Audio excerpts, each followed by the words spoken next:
ఓం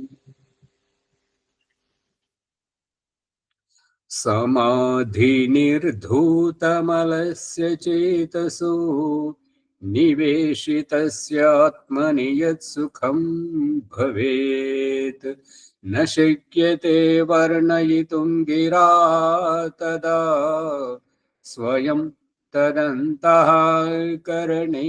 గృహ్యతే స్వయం తదంతఃకరణేన గృహ్యతే. ఓం శాంతి శాంతి శాంతి. ఈ యొక్క ఉపనిషత్తు జ్ఞానగంగా అధ్యాత్మ సత్సంగానికి వచ్చేసినటువంటి వారందరికీ నమస్తే, స్వాగతం, సుస్వాగతం. నమస్తే ఆచార్య. నమస్తే అమ్మా. ఏమైనా సందేహాలు ఉంటే అడగండి.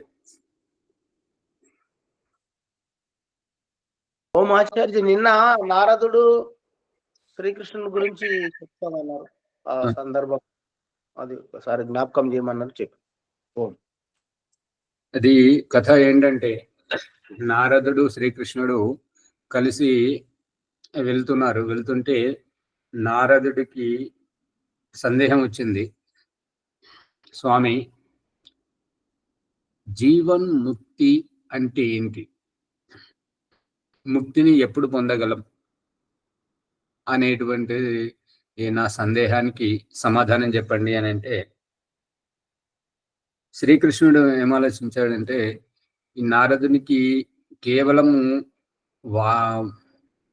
వాక్య విన్యాసం, శబ్దాల యొక్క రహస్యంతో, చమత్కారంతో చెప్తే ఇతనికి అర్థం కాదు, వ్యావహారికంగా చెప్పాలని చెప్పేసి మహాభారతంలో జయద్రథుని చంపడానికి ఈ యొక్క సూర్యుడిని మేఘావృతం చేసి ఎక్కడో పోయిన జయద్రథుని బయటకు ప్రకటింపజేసినట్టుగా ఈ నారదునికి చూపెట్టింది ఏంటంటే, ఎండను బాగా తీవ్రం చేసి, ఎండ బాగా కొడుతుంది, నాకు దాహం వేస్తుంది, నీళ్లు తీసుకురా అని చెప్పేసి, ఎక్కడన్నా నీళ్ళుంటే చూడండి నారద అని చెప్పేసి అంటే, సరే స్వామి అని చెప్పేసి వెళ్తుంటే, నేను ఈ చెట్టు కింద కూర్చుంటాను, తీసుకురాని అని. అక్కడికి కొద్ది దూరంలో ఒక చెరువు కట్ట ఉన్నది. ఆ కట్ట ఎక్కేసరికి ఆ చెరువు కట్ట అవతల కొంతమంది స్త్రీలు నీళ్లు తీసుకొని పోతున్నారు. బావి దగ్గర నుంచి నీళ్లు తీసుకొని ఇంటికి పోతున్నారు. అయితే ఇక్కడికి పోతే నీళ్లు తీసుకురావచ్చు అని చెప్పేసి నారదుడు అక్కడికి వెళ్ళాడు. ఎవరైతే, ఏ అమ్మాయి అయితే నీళ్లు తీస్తుందో బావిలోంచి, ఆమెను చూసి మోహితమైపోతాడు నారదుడు. మోహితం అయిపోయినా కూడా బయటకు ఎట్లా చెప్పాలి అని చెప్పకుండా, ఇక అమ్మ నాకు దాహం వేస్తుంది, నీళ్లు పోయేరా కొన్ని అంటే ఆవిడ నీళ్లు పోస్తుంది. తాగుతూ ఆమె యొక్క రూప సౌందర్యాన్ని చూసి మరింత మోహితమైపోతాడు. ఇక ఆ అమ్మాయి నీళ్లు నింపుకొని కడవ తీసుకొని వాళ్ళ ఇంటికి పోతుంటే, ఆ అమ్మాయి వెంట వాళ్ళ ఇంటికి పోతాడు. వాళ్ళ ఇంటికి పోతే ఇంట్లోంచి వాళ్ళ నాన్న బయటకు వస్తున్నాడు. బయటకు వచ్చి అమ్మాయి వెనుక నారద మహర్షిని చూసి సంభ్రమాశ్చర్యానికి గురవుతాడనమాట. నారద మహర్షి, మీరేంటి మా ఇంటికి రావడం ఏంటి, నేనేమైనా కలగంటున్నానా అని చెప్పేసి ఆశ్చర్యపోతుంటాడు. అంటే ఇంకా లేదు, నేను కావాలనే వచ్చానంటే, ఏమిటి విశేషం అని అంటే, నేను ఇట్లా మంచినీళ్ళ కానీ వచ్చాను, కానీ అక్కడ మీ అమ్మాయి నీళ్ళు అడిగి తాగాను, కానీ ఆమెను చూసేసరికి నేను మోహితమైపోయాను, మీ అమ్మాయిని నేను పెళ్లి చేసుకోవాలనుకుంటున్నానంటే, వాళ్ళ తండ్రి ఏమంటాడంటే, ఇంతకంటే అహోభాగ్యం మాకు ఇంకేం కావాలి, మా జన్మ ధన్యమైంది, మా వంశం కూడా ధన్యమవుతుంది, కానీ ఒకటే షరతు ఏంటంటే, నువ్వు పెళ్లి చేసుకుంటే నువ్వు కూడా మా ఇంట్లోనే ఉండాలి. ఇప్పుడు నారదుడికి ఇంకా సంతోషం అన్నమాట. ఏంటంటే, ఎక్కడ తీసుకొని పోవాలి, వీడు ఎక్కడ కాపురం పెట్టాలనేది ఇల్లు లేదు కదా. అయితే ఇతను కోరుకున్నట్టుగానే ఇక వ్యవస్థ అవుతుందని చెప్పేసి అతడు సరే అని చెప్పేసి అంటాడు. వివాహం అవుతుంది. వివాహం అయినాక 2-3 పిల్లలు. ఒకసారి అనుకోకుండా పెద్ద వర్షం వస్తుంది. ఆ వర్షం ఎటువంటి వర్షం అంటే కని విని ఎరగనంతగా కుండపోత వర్షం, అన్ని ఎక్కడ చూసినా వరదలు వరదలు, ఎక్కడ చూసినా నీళ్ళే ఉండిపోతున్నాయి. ఆ ఇళ్లలోకి నీళ్లు తెచ్చుకుంటూ వస్తున్నాయి. అంత మొత్తం ఎక్కడ పశువులను కొట్టుకుపోతున్నాయి, పాత ఇండ్లు కూలిపోతున్నాయి, కొత్త ఇండ్ల మీదకి అందుబాటులో ఉన్న వారు ఆ ఇండ్ల మీదకి ఎక్కేస్తున్నారు. ఇళ్ల మీదకి ఎక్కినా కూడా నీళ్ళు ఇంకా ఎక్కువ వస్తున్నాయి. గుట్ట మీద ఎక్కిన వాళ్ళు వారికి అంత నీళ్ళ ఎలా మునిగిపోతుంది అన్నట్టు ఒక రకంగా. ఆ నీళ్ళు ఎంతవరకు వచ్చాయంటే ఈ యొక్క గొంతు వరకు వచ్చాయి. గొంతు వరకు వస్తే ఒక చేతితోటి భార్య పిల్లలను, ఇంకో చేతితోటి అత్తమామలు పట్టుకున్నాడు. ఆ వరద తోపుకు ఒకేసారి ఇట్లా వచ్చేసరికి ఏంటంటే అత్తమామలు జారిపోయారు. అత్తమామలు జారిపోతే సరిపోయింది, నేను భార్య ఉన్నది కదా, భార్య పిల్లలు ఉన్నారు కదా, నేను వీళ్ళని కాపాడుతున్నాను ఎక్కువ అని చెప్పేసి అనుకున్నాడు. కొద్దిసేపటికి ఇంకొక తోపు దోసేసరికి తను కుదించినట్టు అయ్యాడు. ఇప్పుడు ఎవరిని విడిచిపెట్టాలి? పిల్లల్ని విడిచిపెట్టాలా, భార్యను విడిచిపెట్టాలా? పిల్లల్ని విడిచిపెట్టాడు. భార్యను విడిచిపెడితే భార్య ఉంటే ఇంక పిల్లలను కానొచ్చు, పిల్లలను పట్టుకుంటే నాకేం ఉపయోగం అని చెప్పేసి పిల్లల్ని విడిచిపెట్టి భార్యను పట్టుకున్నాడు. మరి కొద్దిసేపటికి ఇక ఆ గొంతు మీదకి వెళ్ళి ఇక నోట్లోకి ముక్కులోకి వస్తున్నాయి. ఇక ఇప్పుడు ఎవరిని విడిచిపెట్టాలి? అలలు అట్లాగే వస్తున్నాయి, ఆ నీళ్లు వరదలు వస్తూనే ఉన్నాయి అనమాట. అయితే ఇక అప్పుడు భార్య విడిచిపెట్టాడు. ఎక్కడున్న శ్రీకృష్ణ పరమాత్మ, ఎక్కడున్నావు స్వామి అని అన్నాడు. అనగానే ఆ నీళ్లు పోయినాయి, ఆ భార్య పోయింది, ఆ పిల్లలు పోయినంత మారింది. అక్కడే శ్రీకృష్ణుడు కూర్చోండి అన్నాడు. తెచ్చావాడు నారద నీళ్లు అని అన్నాడు శ్రీకృష్ణుడు. ఇదంతా ఏంటి మాయనా స్వామి అని అంటే, నీవు మోక్షం కావాలని అన్నావు కదా, ఆ మోక్షం ఎలా లభిస్తుంది అంటే ఈ బంధనాలన్నీ తెంచుకోవాలి. ఈ నేను నాది అనేటువంటి బంధనం ఉన్నంత వరకు నువ్వు ఎన్ని శాస్త్రాలు చదివినా, ఎంతమంది గురువులతోటి ఉపదేశం పొందినా, ఎంత ధ్యానం చేసినా నీకు మోక్షం లభించదు. ఈ బంధనాలు తెగిపోవాలి. ఎప్పుడైతే నువ్వు అన్నావు చూడు, శ్రీకృష్ణ పరమాత్మ ఎక్కడున్నావు స్వామి అని అన్నావు చూడు, ఇక అక్కడ నువ్వు లేవు కాబట్టి శ్రీకృష్ణ పరమాత్మ గుర్తొచ్చాడు. ఆ రకంగా పరమాత్మ ఎప్పుడైతే గుర్తొస్తాడో అప్పుడే ముక్తి లభిస్తుంది అని చెప్తుంటాడు. అర్థమవుతుందా శ్యామలయ్య గారు?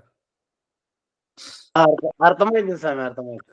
అదే ప్రభాకర్ గారు చెప్పండి. నారదుడు మాయలో ఆలోచన చేసుకున్నాడు. మాయ కలలాగా ఆచార్య అదే అంత శ్రీకృష్ణుని లీలలు అంతే. అంటే ఇప్పుడు జయద్రథుడిని చంపాలి అంటే అర్జునుడికి దొరకకుండా శ్రీకృష్ణుడు, అది జయద్రథుడు పారిపోతుంటే ఏంటంటే సూర్యాస్తమయం అయ్యే వరకు జయద్రథుడిని చంపకపోతే అర్జునుడు సజీవ దహనమైపోవాలి చేసిన ప్రతిజ్ఞ ప్రకారంగా. సమయం మించుకొస్తున్నది కాబట్టి శ్రీకృష్ణుడు ఏం చేశాడంటే ఒక మేఘాన్ని సూర్యునికి అడ్డంగా తెప్పిస్తాడు. జయద్రథుడు మరియు దుర్యోధనుడు వాళ్ళంతా ఏమనుకుంటారంటే కౌరవపక్షం వాళ్ళు, సూర్యాస్తమైపోయింది అర్జునుడా, నీకు కాష్టం సిద్ధమవుతుంది, అగ్ని సమాధి అయిపో అని చెప్పేసి అందరు ఎగతాళి చేస్తుంటారు అన్నట్టుగా. అప్పుడు శ్రీకృష్ణుడు చేతోటి ఆ మేఘాన్ని పక్కకు జరిపేసి, అర్జున అదిగో సూర్యుడు, ఇదిగో జయద్రథుడు, నీ వ్రతం పూర్తి చేయని అంటాడు కదా. అట్లా ఇదంతా అది మరి అలా అవుతుందా అవుతలేదా అనేది మనకు తెలియదు, కాకపోతే అక్కడ చూపించింది అది. ఇక్కడ కూడా జరాసంధుడు కదా, జరాసంధుని వేరు. ఆ జరాసంధుని చీల్చేది, రెండు ముక్కలు చేసేది భీముడు మల్ల యుద్ధంలో. గారి కొడుకు అనుకుంటా కదండి ఇతను జయద్రథుడు. జయద్రథుడు ఇప్పుడు ఏంటంటే ఈ జయద్రథుడు దుర్యోధనుని అక్కనో చెల్లెలో భర్త ఉంటాడు. అతడు ఈ అరణ్యవాసంలో ఉన్నప్పుడు ద్రౌపది నీళ్లు తీసుకొస్తుంటే ఆమెను చేర్చడానికి ప్రయత్నం చేస్తాడు అన్నట్టుగా.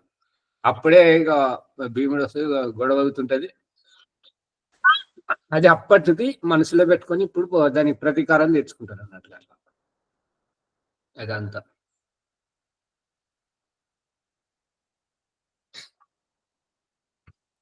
ఏదైనా ఆతితో భగవంతుని ఆశ్రయిస్తే ఫలితం అనేది అలా ఉంటుందనేదేమో అంతే. ఇప్పుడు మన ప్రసంగంలోకి వస్తే బృహదారణ్యక ఉపనిషత్తు 4వ బ్రాహ్మణము 3వ అధ్యాయము 21వ సంపుటాన్ని చూడండి.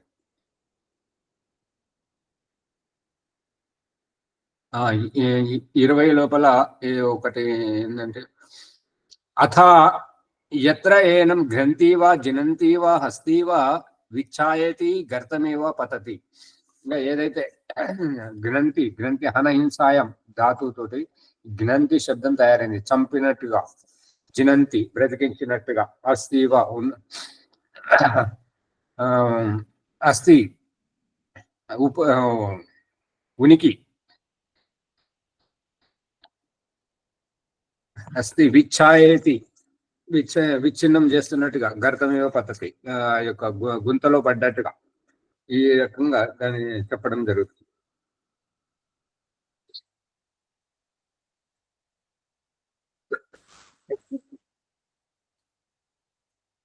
హస్తి అంటే ఒక ఏనుగు వలె, మదమస్త ఏనుగు వలె యొక్క ఏంటంటే చంపడానికి వచ్చి తానే గుంతలో పడ్డట్టుగా, చంపడానికి వచ్చి తానే గుంతలో పడ్డట్టుగా అటువంటి పరిస్థితిని చెప్తున్నాడు.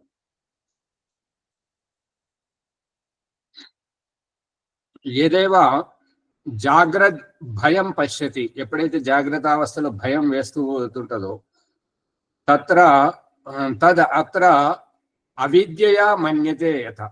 ఈ భయం అనేటువంటిది అవిద్య అంటే దేహమును నేను, జీవితమును నేను అని అనుకున్నప్పుడు ఏదైనా హింసక జంతువు ఏదొచ్చినా కూడా చంపడానికి ప్రయత్నం చేస్తున్నట్టుగా భయపడడం. భగవంతుడు చూపిస్తున్నటువంటిది ఏంటంటే, ఈ జగత్తునంతా చేతన సంయోగంలో చూపించేది ఏంటంటే, ఓ మానవా, నువ్వు జడము వలె అయిపోతే నిన్ను ఏ ప్రాణి ఏమీ చెయ్యలేదు. స్థానువుగా నిలబడు, నువ్వు విచలితము కాకు. నువ్వు విచలితమయ్యావంటే నీ అస్తిత్వం, ఉనికి ఉండదు అనేటువంటిది. ఏంటంటే విచలితం అంటే దేనిని చూసి నువ్వు భయపడతావో నీ భయమే నీ మృత్యువు. అందుకని నువ్వు భయపడకుండా, పామైనా సింహమైనా ఏదైనా సరే, వాడు హత్య చేసేవాడైనా సరే. ఇప్పుడు దయానంద సరస్వతి ఒక సభలో వ్యాఖ్యానం చేస్తున్నప్పుడు దాంట్లోంచి ఒక మల్లయోధుడు లేస్తుంటాడు అనమాట. లేచి, అరే బాబా, तूने हमारे कुल देवता का खंडन किया, अब उसका प्रायश्चित कराना चाहता हूं, बोलो इस मेरे हाथ में जो लठ है, इस लठ से मैं कहां मारूं. అతని అభిప్రాయం ఏంటంటే, ఓ బాబా అంటే సన్యాసి, నీవు మా కులదేవతను నిందించావు, ఖండిస్తున్నావు, దానికి నాకు బాధ కలిగింది. అందుకు నేను నీకు ప్రాయశ్చిత్తం చేయించాలని అనుకుంటున్నాను. నా చేతిలో ఉన్న ఈ కర్రతోటి నిన్ను ఎక్కడ కొట్టాలో చెప్పు అని అంటే, దయానంద సరస్వతి అన్నాడు, నేను చెప్పింది సత్యమా అసత్యమా అనేటువంటి వివేచన శక్తి కనుక నీలో ఉంటే, నేను చెప్పింది తప్పు అని నిర్ధారణ అయితే, నేను మా భగవంతుని అస్తిత్వాన్ని ఖండించినట్టయితే, దీనికి అంతటికి కారణం ఈ మస్తిష్కం, ఇదిగో నా తలపైన కొట్టమని చెప్పేసి చెప్తాడు. అతడు చెప్పేసి కళ్ళల్లో కన్నులు పెట్టి చూస్తుంటాడు అనమాట. చూడగానే సాధన చేసినటువంటి కళ్ళలో, యోగ సాధన చేసినటువంటి కళ్ళలో ఆ యొక్క దివ్య శక్తి అనేటువంటిది వస్తుంటది. ఆ శక్తి ప్రభావం వల్ల అతడు కర్ర పడేసి కాళ్ళ మీద పడ్డాడు. మరొక సందర్భంలో హిమాలయ మంచు కొండల్లో తిరుగుతూ ఉన్నప్పుడు, సన్యాసి కాబట్టి ఆ కర్ర పట్టుకున్నాడు. వస్తున్నప్పుడు ఒక ఎలుగుబంటి వచ్చింది. ఎలుగుబంటి వచ్చి ఇలా చంపుతానని చెప్పేసి ముందు కాళ్ళు పైకి లేబట్టి నోరు తెరిచింది. దయానంద సరస్వతి కళ్ళలో కళ్ళు పెట్టి చూస్తూ పక్కన ఉన్నటువంటి ఆ చేతులు ఉన్నట్టు కర్రని ఇట్లా లేపేసరికి అది పరిగెత్తుకుంటూ పోయింది. అందుకని ఈ కళ్ళల్లో కళ్ళు పెట్టి చూస్తే, ఇప్పుడు కుక్క అయినా సరే, కోతి అయినా సరే, ఇటువంటి రహస్యం ఉంటుంటది అనమాట. కళ్ళల్లో కళ్ళు పెట్టి చూస్తే అవి దాడి చేయవు అనేటువంటిది. అందుకే చెట్టుని నిలబెట్టి రాయిని స్థానముగా చేసి చూపిస్తున్నాడు. ఆ వాటిలో చలనము లేదు కాబట్టి ఏ చీడ పురుగు కానీ ఎవరు ఏమి చెయ్యలేరు.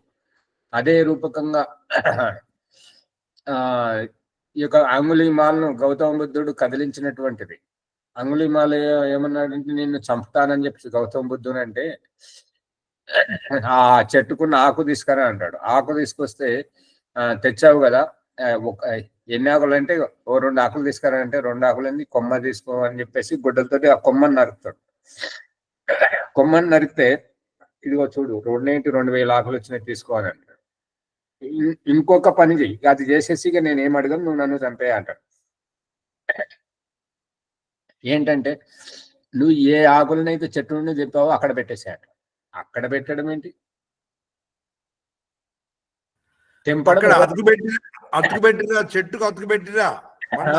ఇగో నువ్వు ఎంత గొప్పవాడు అని అనుకుంటున్నావు కదా అంగుళీమాల్, ఆ వాడు చూడు, ఆ చీమ ఆ పండుటాకు మీద కాలు పెట్టగానే ఆకు తెగిపోయింది. ఆ చీమ కాలు బరువుకు తెగిపడినటువంటి ఆ ఆకుకు నువ్వు గొడ్డలతో నరికి తెంపినటువంటి ఆకుకు ఏం సంబంధం? తేడా ఏమన్నా ఉందా? 2 ఒకటే కదా. నువ్వు గొప్పవాడే అనుకుంటే నువ్వు తెంపిన ఆకులను అతుకుపెట్టు, అదేలా సాధ్యమవుతుందని అంటాడు అంగుళీమాల్. ఇగో నా ఎన్నుకున్నారు చూసావా, వీళ్ళందరూ నేను ఆ భగవంతునితో అతుకు పెట్టాను కాబట్టి వీళ్ళంతా ఇల్లు విడిచిపెట్టి సన్యాసులే వచ్చారు. నువ్వు ఈ ఆకునే అంటు పెట్టలేకపోతున్నావు, నువ్వెట్లా గొప్పవాడివి అవుతావు? ఈ మాత్రం దానికైనా నీవు ఇంత గర్వపడుతున్నటువంటిది అని చెప్పేసి కొన్ని మాటలు అనేసరికి అతనికి ఆత్మగ్లాని కలుగుతుంటది. అయితే చెప్పండి, ఇక నేనేం చేయాలో, నేను అంతా విడిచిపెడతాను అని అంటే, నువ్వు కూడా భగవంతుడితోటి కలుపు. ఎవడైతే మనల్ని పుట్టించాడో, ఎవడైతే మనకి జీవితాన్ని ఇచ్చాడో అతనితో పాటు సంబంధం ఏర్పరచుకొని చెప్పేసి ఆ రకంగా అతని జీవితాన్ని మారుస్తుంటాడు.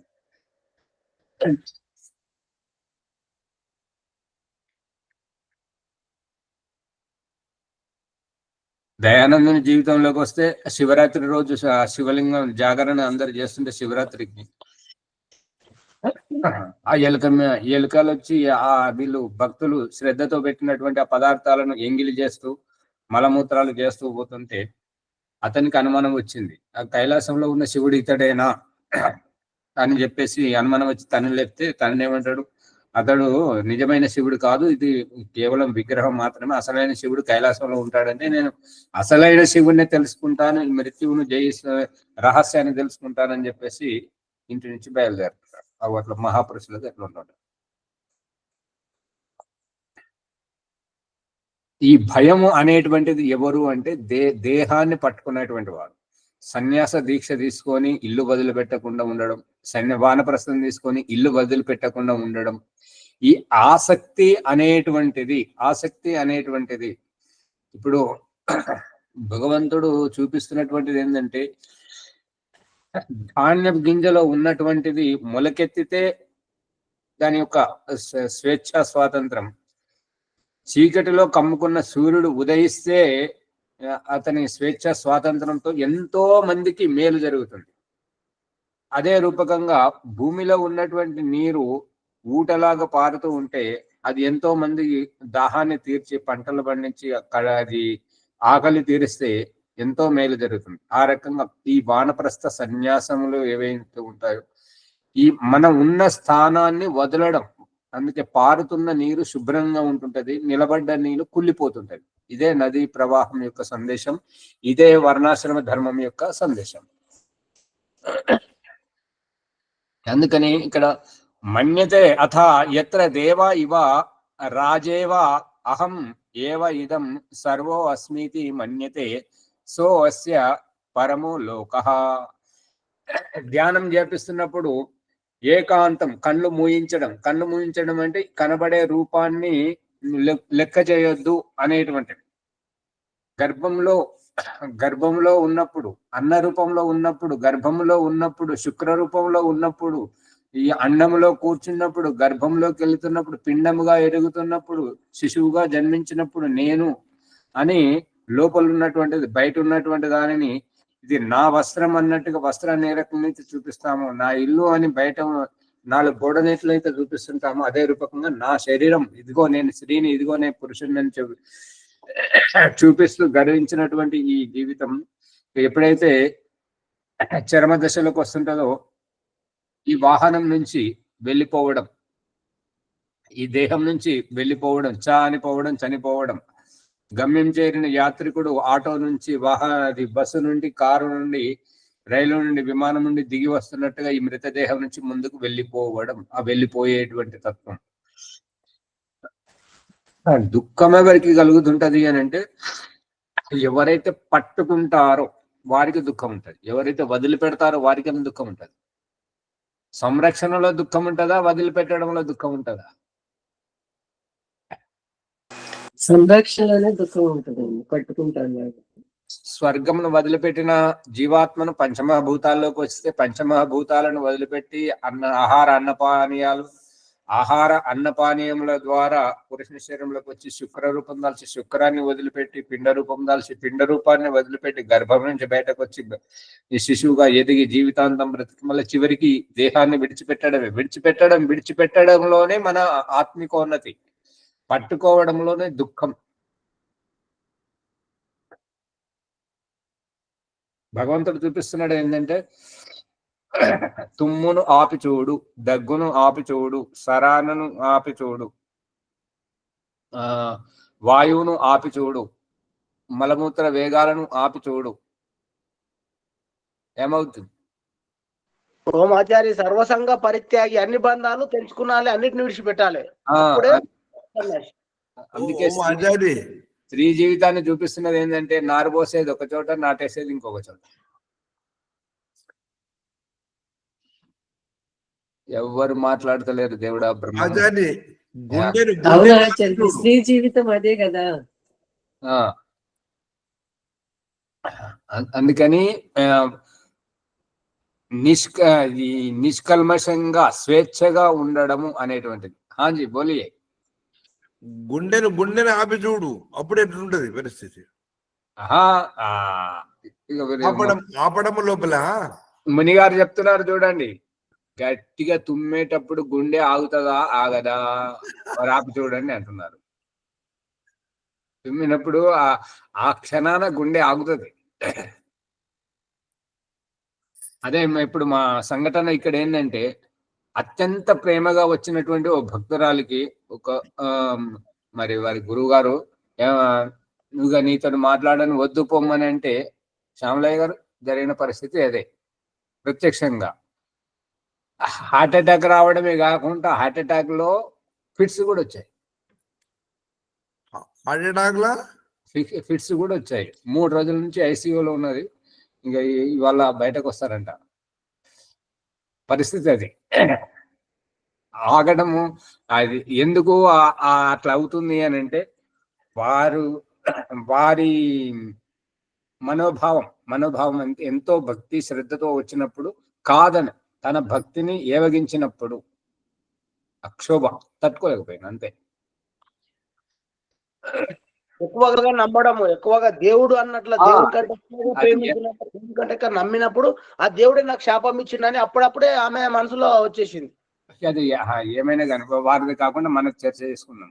ఇప్పుడు ఆ సత్యనారాయణ గోయంక గారు ఏమంటున్నారంటే, 4 భక్తులను తీసుకొని పోతున్నప్పుడు ఫుట్పాత్ మీద ఆ భిక్షగాడికి కాలు తగిలితే తిడుతున్నారు.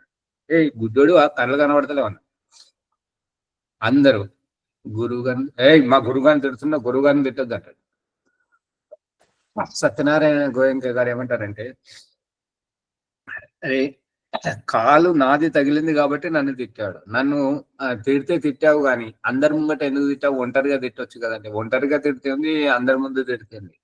ఒంటరిగా తిడితే ఎవరు చూడలేదు కదా అని అటు చూస్తుంటారు. అదే అందరి ముందు తిడితే అయ్యో నన్ను తిడుతున్నారు అని చెప్పొచ్చి తల కిందికి వేసుకుంటుంటారు. అంటే అక్కడ అహం దెబ్బతినడం, అహం గాయపడడం. రోమాచారి అతిగా నమ్మడము, అతిగా ప్రేమించడము, అతి గతి తప్పుతుంది. అతి కూడా మంచిది కాదు. అక్కడ గురువు గారిని అనేటువంటి అహంకారము తోటి అదే ఇప్పుడు గురువు గారు అనేటువంటి చాలా నేను గొప్ప, నేను ఇంత పెద్దగా అది ఆధ్యాత్మ శాస్త్రాన్ని, ఆత్మశాస్త్రాన్ని, పరమాత్మ జ్ఞానాన్ని ఉపదేశిస్తుంటాను, నన్ను తిట్టడం ఏంటి, కళ్ళు కనబడతలేవా అని అనడం ఏంటి, వీడు భిక్షగాడు. అది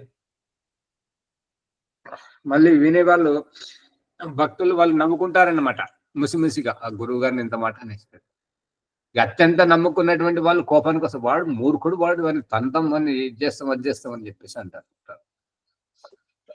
కొత్తగా వచ్చిన వాళ్ళు గురువు గారి గురించి పూర్తిగా తెలియనటువంటి వాళ్ళు నవ్వుకుంటుంటారు.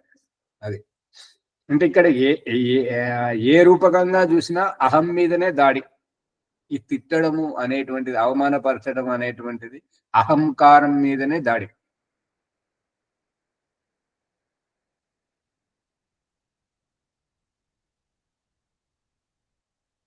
ఇక ఈ రకంగా అహం అస్మితి ఇప్పుడు కేవలం ఈ యొక్క నారదుని కథ గురించి కానీ, ఈ యొక్క అహంగా ఇది సత్యనారాయణ గోయంక గారిది కానీ, ఇప్పుడు ఓం ప్రకాష్ కూడా మొన్న చెప్పుకున్నాం కదా అది కానీ, ఇప్పుడు ఆ అమ్మగారు హాస్పిటల్లో ఉన్న అమ్మగారిది కానీ, ఇదంతా ఇంకా ఇదంతా కథ విడిచిపెడితే ఇంకొకటి, ఇది మా ప్రవచనం చెప్తున్నప్పుడు చాలా అద్భుతంగా చెప్తున్నప్పుడు శ్రోతలందరూ తన్మయత్వ భావంతో తన్మయమై ఉన్నట్టయితే, పరాధీనంలో పరవశంలో ఉన్నట్టయితే, దేహాతీతంగా ఆలోచిస్తున్నట్టయితే, అటువంటి సందర్భంలో ఒక అతను లేచి, గురుగారు మీరు ఎంత బాగా చెప్తున్నారు, మరి ఈ ఉపదేశం చేసి మీరు మేము వేరు అని చెప్పే కంటే ఏకంగా మాకు మోక్షమే కల్పించవచ్చు కదా అని అంటే, అటువంటి వాళ్ళు ఎవరున్నారు అంటే, నేనున్నాను, నాకు మోక్షం కల్పించండి అంటారు. పక్కానా అంటే పక్కా. అయితే సరే, నువ్వు ఎవరు, నీకు ఎవరో చెప్పు, నువ్వెవరో చెప్పు, నీకు భగవంతుడికి తీరిక ఉన్నప్పుడు నేను నేరుగా భగవంతునే నీ దగ్గరికి పంపిస్తా, నువ్వు ఎక్కడ ఉంటావు, ఏం చేస్తుంటావు, నువ్వు ఎవరు అని అంటే, రాసిమన్నా అంటే రాసిమంట అతను రాస్తున్నాడు అనమాట. తన పేరు, తండ్రి పేరు, ఇంటి పేరు, ఇంటి నంబరు, వాడ, ఊరు, అది ఎంత కాలనీ, ఊరు, జిల్లా, దేశం పేరు రాస్తున్నాడు. రాసి ఇవ్వగానే ఏమన్నారంటే, ఇందులో ఎవరికి మోక్షం కల్పించాలి అని అడిగితే నాకు అన్నది అక్కడ లేదు కదా. ఒక వ్యక్తి పేరు ఉన్నది, ఆ పేరుకు మోక్షం అక్కర్లేదు. వాళ్ళ తండ్రి పేరు ఉన్నది, తండ్రికి మోక్షం అక్కర్లేదు. వాళ్ళ ఇంటి పేరు ఉన్నది, ఇంటికి అక్కర్లేదు. నీకు అక్కరున్నది, నీ అడ్రస్ అడిగాను, నువ్వెవరు, నువ్వు ఎక్కడుంటావు, నువ్వెవరో నీ చిరునామా ఇవ్వు.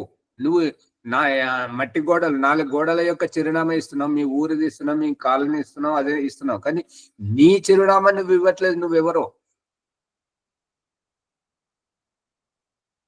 అర్థమవుతుందా శ్యామలయ్య గారు? అర్థమవుతుంది సార్, అర్థమవుతుంది. ఇంకా మరొక సందర్భంలో అంటే ఇక్కడ నువ్వు ఎవరు అని అంటే, ఈ దేహము కాదు, ఈ జీవితము కాదు, దేహమే కాదు, జీవితమే కాదు నేను అని అన్నప్పుడు, ఇంకా తండ్రి, తల్లి, ఇల్లు, వాడ, ఊరు ఇది ఎట్లా నాదైతుంది కాదు. కాబట్టి ఇక్కడ ఆత్మ గురించి అడుగుతున్నాడు. ఇక మరొక సందర్భంలో గురుగారు నాకు మోక్షం కల్పించండి అని ఒక శిష్యుడు అడిగితే, మోక్షం అంటే అంత ప్రీతి అంటే, బొమ్మ ఎంత చెప్పలేం, ఎన్ని తపస్సు చేసుకుంటూ వస్తున్నానో, ఎన్ని జన్మల నుంచి వచ్చిందో, ఎంతో మంది వెళ్తున్నారు, నాకు కల్పించండి అంటే, సరే రేపు పొద్దున బ్రహ్మ ముహూర్తంలో స్నానం చేద్దామని చెప్పేసి, ఆ స్నానం చేయడానికి నదిలోకి తీసుకెళ్లి మునుగుమని చెప్పేసి ఆయన మునుగుగానే అతని మీదకి గురువు గారు ఎక్కి కూర్చున్నారు ఆ నీళ్ళలో. అతనికి శ్వాస తీసుకుందామంటే ముక్కులకు నీళ్ళు పోతున్నాయి, శ్వాస ఆడాక కొట్టుకుంటున్నాడు. ఇక కొద్దిసేపటికి ఇక దిగిన తర్వాత అతను ఏదో ఒకట్లా పైకి వచ్చేసి శ్వాస పీల్చుకొని, నువ్వు దుష్టుడు, దుర్మార్గుడు, అంతా అది ఇది అని చెప్పేసి తిట్టిన తర్వాత సరే అయిపోయింది. నీకేమనిపించింది అంటే, మోక్షంగా కల్పిస్తున్నాడు గురువు గారు అనేది పరమ ఆనందం వేసింది. మరి నేను మీకు ఎక్కిన తర్వాత ఏమనిపించింది అని అంటే, నాకు మోక్షం కల్పించమని అంటే నన్ను చంపడానికి చూస్తున్నాడు, దుష్టుడు, దుర్మార్గుడు అని చెప్పేసి బాధ అనిపించింది. అది సరే, ఆ తర్వాత ఏమనిపించింది అంటే, నాకు శ్వాస వస్తే చాలు, భగవంతుడా నాకు బ్రతకాలి, ఈ గండం నుంచి బయటపడాలి, భగవంతుడా నన్ను బ్రతికించు, అదే అంతా అనిపించింది. అంటే నువ్వు స్త్రీగా ఉన్నాననిపించిందా, పురుషుడిగా ఉన్నాను అనిపించిందా, ముఖ్యమంత్రి ప్రధానమంత్రి ఏమైనా అనిపించిందంటే అవి ఏమనిపించలేదు, బతకాలనిపించింది. భగవంతుడు నాకు శ్వాస అందాలి అని అనిపించింది. అంటే అవి ఆ రకంగా ఆత్మస్థితిలో ఉన్నప్పుడు మాత్రమే మోక్షం లభిస్తూ ఉంటుంటది అని చెప్పేసి సారాంశం. అర్థమవుతుందా? మన్యతే సో అస్య పరమోలోక, అప్పుడే పరమలోకం అనేటువంటిది లభిస్తుంటది. ఇప్పుడు 21వ చూడండి. తద్వా అస్య ఏతద్ అతిచ్ఛంద అపహత పాప్మ అభయం రూపం. ఇక ఆ విధంగా అస్య ఏతద్ అతిచ్ఛంద అవుతున్నప్పుడు, అతిచ్ఛంద అంటే మితిమీరినప్పుడు, శృతి మించినప్పుడు, అటువంటి స్థితిలో అపహత పాప్మ అభయం రూపం. ఈ యొక్క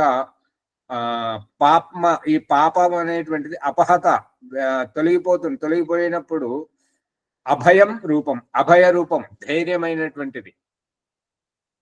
అది దాన్ని ఏమంటారు, అలక్ష్యేంద్రు. మనమేమో అలక్ష్యేంద్రుడు, ఏ లక్ష్యము లేని వాడిని అలక్ష్యేంద్రుడు అంటారు. మనము ఇక్కడ మన తెలుగు భాషలో అలెగ్జాండర్ అని అంటుంటారు. శబ్దానికి అర్థం పర్థం లేదు. దాని మూల సంస్కృత పదం అలక్ష్యేంద్ర, ఏ లక్ష్యం లేనటువంటి వాడు.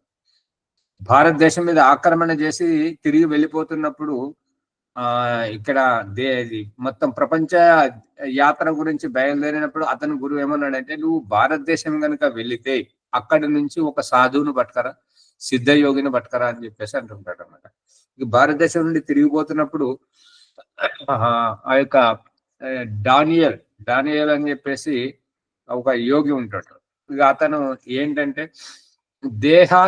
దేహములో ఉంటూ దేహాతీతమైన స్థితిని అనుభవిస్తూ ఉంటుంటాడు. అంటే ఈ దేహమే ఆవరణం అన్నప్పుడు ఇక దేహం మీద ఇంకొక ఆవరణం ఎందుకు అని చెప్పేసి వస్త్రధారణలు, సాధువులు ఎక్కువగా మోక్షానికి ప్రయత్నం చేసేటువంటి వాళ్ళు ఈ కుట్టిన వస్త్రాలు వేసుకోరు కాబట్టి కౌపీనము మరియు అధోవస్త్రము, ఉత్తరీయం అన్ని ఏదైనా వస్త్రముగానే చుట్టుకోవడానికే ఉంటుంటారు. ఆ చుట్టుకునేది ఏంటంటే సాధన చేస్తూ మనం కదిలేటువంటి కదలికలకు అవి ఎప్పుడు చెదిరిపోతుంటాయో దాంట్లోంచి. ఇప్పుడు మొగ్గ విచ్చుకున్నప్పుడు ఈ పంకుడులన్నీ విప్పుకున్నప్పుడు మధ్యలోంచి పుప్పరేణు ఎట్లయితే బయటకు వస్తుంటుంటుందో, ఈ యొక్క వస్త్రాలలోంచి ఈ సాధు సత్పురుషులందరూ వాళ్ళు నిర్విఘ్నంగా ఈ బంధన ముక్తి కావడానికే ఈ వస్త్రాలు అనేటువంటివి ఈ రకంగా కప్పుకోవడం జరుగుతుంటుంటాయి.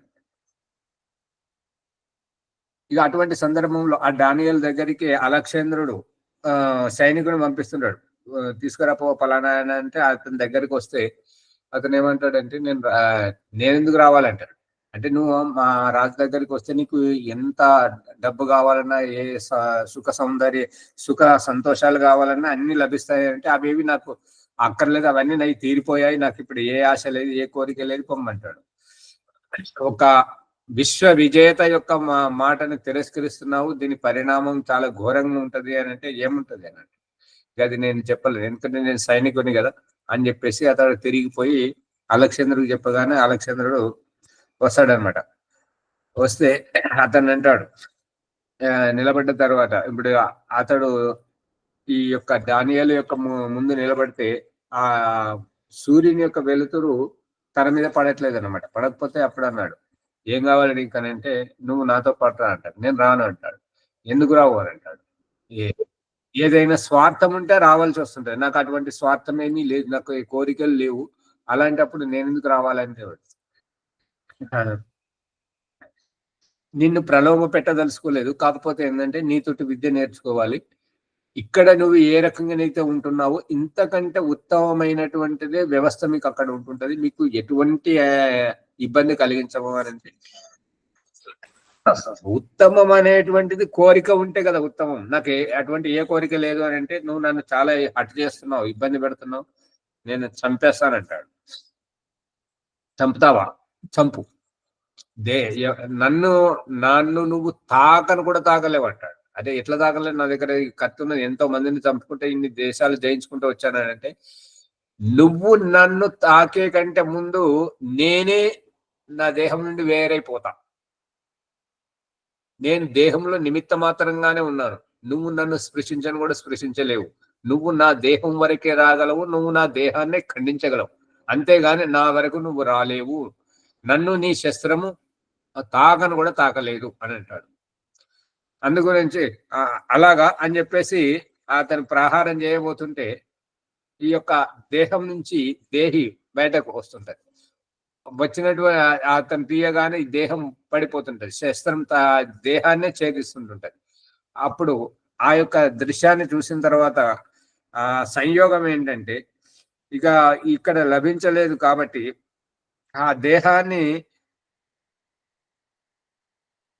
దేహం నుండి వేరైనటువంటి ఆత్మ శస్త్రాన్ని తాకలేదు అని అన్నప్పుడు అలెగ్జాండరే అతడు నిరాశుడైపోయాడు అనమాట. ఒక్క యోగి దగ్గర ఇంత పెద్ద జ్ఞానం, ఇంత గొప్ప జ్ఞానం ఉన్నది, ఈ శస్త్రము ఛేదించలేదు, దేహం వరకే వస్తుంటది, దేహిని ముట్టుకోలేదు, దేహిని తాకను కూడా తాకలేదు ఈ శస్త్రము అని చెప్పేసి అతడు తెలుసుకున్న తర్వాత సాష్టాంగ నమస్కారం చేస్తుంటాడు ఆ దేహాన్ని. అంటే ఇక్కడ సారాంశం ఏంటంటే, ఏదైనా సరే ఇప్పుడు సర్వదానంద్ గారు చెప్తున్నటువంటిది ఏంటంటే, దేహములో రోగం వచ్చింది, దేహానికి పురుగు పట్టింది, చికిత్సకుడు దేహాన్ని చీలుస్తున్నాడు, దర్జీ వస్త్రాన్ని చించి కుడుతున్నట్టుగా ఈ యొక్క డాక్టరు, ఈ యొక్క వైద్యుడు దేహంలో రోగం ఉన్నదని, దేహానికి పురుగు పట్టిందని, దేహానికి గాయమైందని ఆ దేహాన్ని చీల్చి ఆ రుగ్మతను తీసి కుట్లు వేస్తున్నాడు. దేహి నీకు కాదు, నీ దగ్గరికి రాలేడు, నిన్ను వైద్యుడు తాకలేడు, నిన్ను శస్త్రము తాకలేదు, నువ్వెందుకు భయపడుతున్నావు? దేహము వేరు, నువ్వు వేరు. దేహి ఇది నీకు కాదు, నీ దేహానికి. దేహి నువ్వు పైన వేసుకున్నటువంటి వస్త్రానికి బొక్కబడినప్పుడు సూదితో కుట్టుకుంటున్నట్టుగా ఆ యొక్క వస్త్రము ఏ రకంగానో ఈ దేహము ఆ రకంగా, నువ్వు ఈ యొక్క శరీరంలోకి వచ్చే కంటే ముందు శుక్రముగా ఉన్నావు, శుక్రంలోకి వచ్చే కంటే ముందు అన్నములో ఆత్మరూపంలో ఉన్నావు, అన్నములోకి వచ్చే కంటే ముందు పంచమభూతాల్లో ఉన్నావు. నువ్వు వెనుకకు వెళ్ళి చూడు, ఈ దేహము నువ్వు కాదు. ఈ అమితమైనటువంటి జ్ఞానంలో ఈ శస్త్రాలు, ఈ నిప్పు, ఇదంతా దీనినే శ్రీకృష్ణుడు చెప్పాడు కదా, నైనం చిందంతి శస్త్రాని నైనం దహతి పావకః నచైనం క్లేదయంత్యాపో నాశోషయతి మారుతః. ఈ యొక్క ఆత్మను శస్త్రాలు ఛేదించలేవు, అగ్ని కాలబెట్టలేదు, నీరు తడపలేదు, గాలి ఎండబెట్టలేదు, భూమి కుళ్ళబెట్టలేదు. ఈ పంచమహాభూతాలు ఆత్మను ఏమి చెయ్యలేవు అనేటువంటిది సారాంశం. పంచభూతాలలోకి రాకన ముందు ఆత్మ ఎక్కడ ఉన్నది? ఆ ఆత్మస్థితిలో ఉన్నది. ఎక్కడ? పరమాత్మని యొక్క వ్యవస్థలో. అది చెప్పాలి. దేహం విడిచిపెట్టే వచ్చింది కదా స్వర్గం నుంచి. స్వర్గంలో ఆత్మస్థితిలో ఉన్నప్పుడు, శుద్ధ ఆనంద స్వరూప అవస్థలో ఉన్నప్పుడు ఆ ఆనందం మాత్రమే కనుమరుగైపోయింది.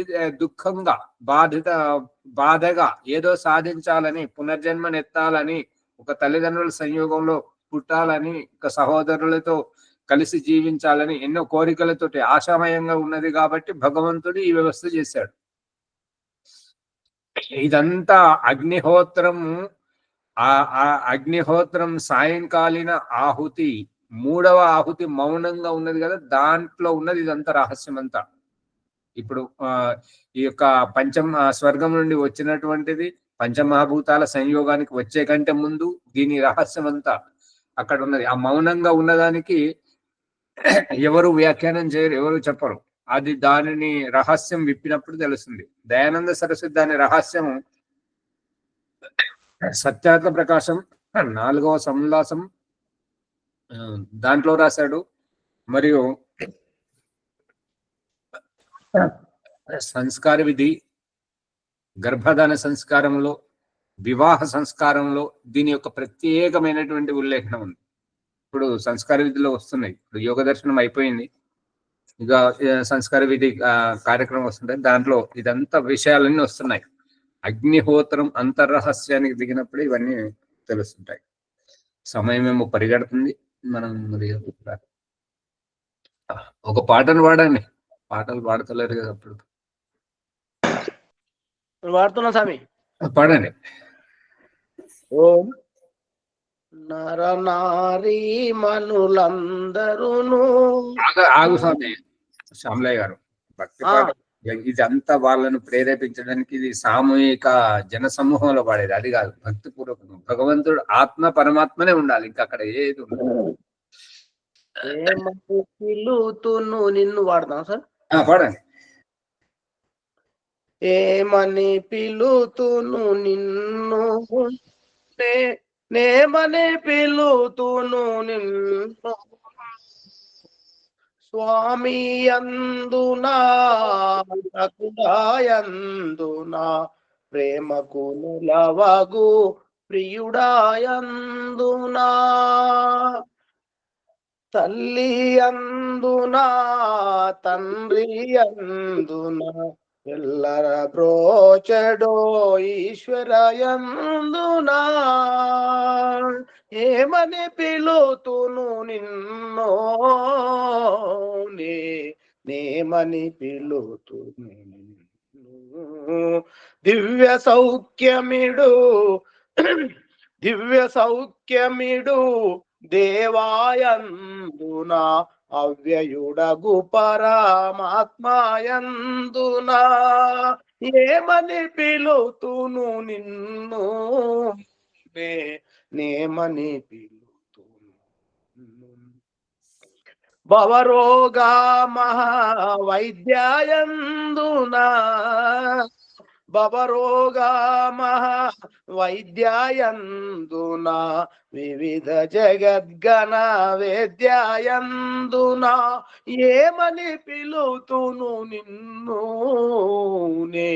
నేమని పిలుతును నిన్ను, గురులకు నెల్లను గురువాయందునా, గురులకు నెల్లను గురువాయందునా, వరముల నిడు కల్ప తరువాయందునా, గురులకు నెల్లను గురువాయందునా, గురులకు నెల్లను గురువాయందునా, వరముల నిడు కల్ప తరువాయందునా, ఏమని పిలుతును నిన్ను,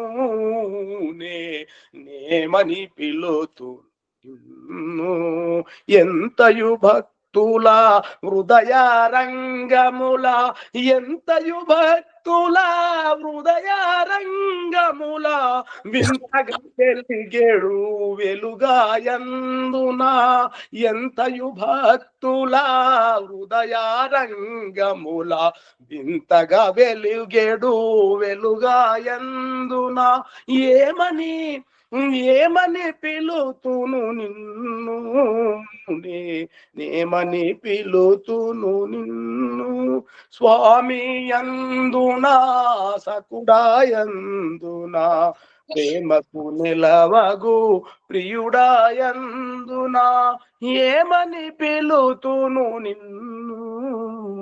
ఓం సర్వేభ్యో నమః. ఆచార్య నమస్తే. చాలా అద్భుతంగా పాడారు. చాలా.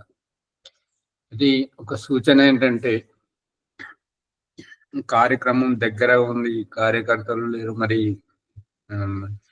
బయటకు వెళ్ళాల్సి వస్తున్నది. అది తరగతి జరిగితే రికార్డు కాకపోవచ్చు, ఇవాళది కూడా మరి పెట్టడం కుదరదు, ఇప్పుడే వెళ్ళాలి బయటకు. ఈ యొక్క 2-3 తారీఖు వరకు, మళ్ళీ 4 తారీఖు నుంచి మళ్ళీ యథాపూర్వంగా నడుస్తుంది.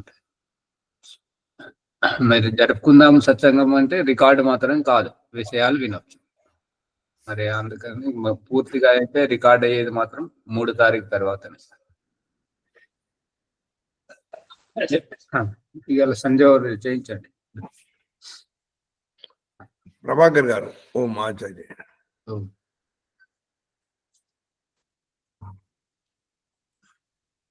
ఓం నమస్తే. వైదిక సంధ్య, బ్రహ్మ సాక్షాత్కారం.